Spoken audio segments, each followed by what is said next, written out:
We are here because it's unfathomable that we are still having to fight this same stale, tired fight. At a time when women's anger is boiling over. I'm angry! We're survivors!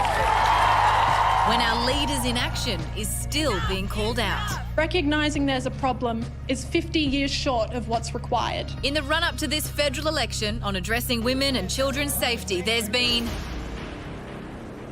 silence. National Women's Safety Alliance today has been calling for a number of things. On the issue of domestic violence, it has been our government that has put in place record investments. 3 in 10 hospitalisations in Australia are as a result of domestic and family violence. This year already, 20 women have been killed by men they know.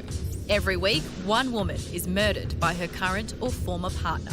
That statistic hasn't changed for more than 3 decades. A woman is dead. A young woman's body was found inside her home. Charged over the fatal stabbing of his wife. In elections past, pledges to tackle family violence have been more prominent on the campaign trail. We're urgently committed to contributing $660 million to tackle the scourge of family violence. And while it may not be headline news, major parties have made commitments. The Coalition promising $1.3 billion across 5 years for women's safety. Labor pledging an extra $100 million for crisis accommodation. And the Greens have a $12 billion national plan. Today, a new national alliance was launched in an effort to put family violence firmly on the election agenda. The major parties are not doing enough. It really speaks to how we are seen within this campaign, not as vote winners, not as vote swingers, and that speaks to where women are positioned currently in Australian society. The group calling for more funding and a focus on trauma and recovery services, not just in the crisis, but for the long, painful years that follow. If we don't see greater action in terms of policy, but also in terms of investment, we will continue to open our papers and find that a woman is dying once a week. It needs much more attention and greater political leadership if we're ever going to tackle this major public health issue.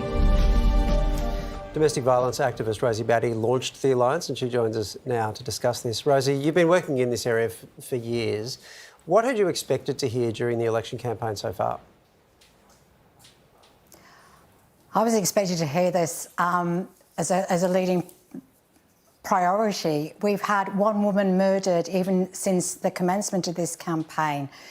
We have 2.2 million women affected by the trauma of family violence and intimate partner violence.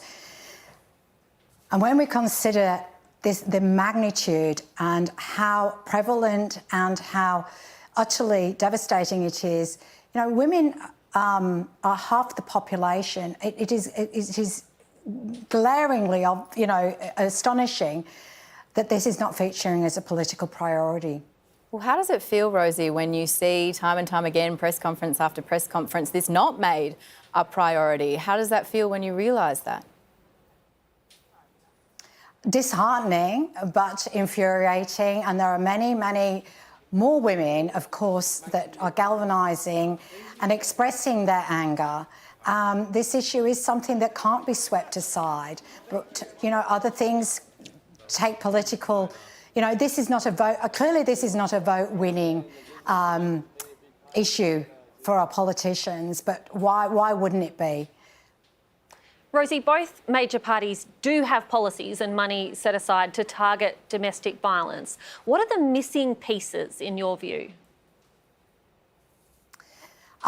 Children. Often we clearly understand that children that suffer and are impacted by family violence, but they're frequently overlooked or forgotten totally. So we need to acknowledge that children need to be treated as individuals in their own right. We also need to have investment in recovery services that are universal, so women and children can access support when they need it and for as long as they need it. Rosie, what are you hoping that this new alliance can do that individual organisations have struggled to achieve so far?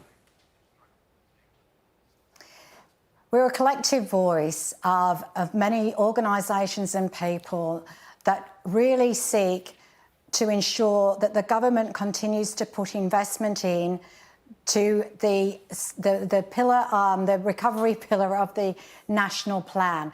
We're wanting to make sure that that doesn't get swept away, that the priority is honoured, and we also want to make sure that children are recognised, that they also require their own individual pathway for recovery.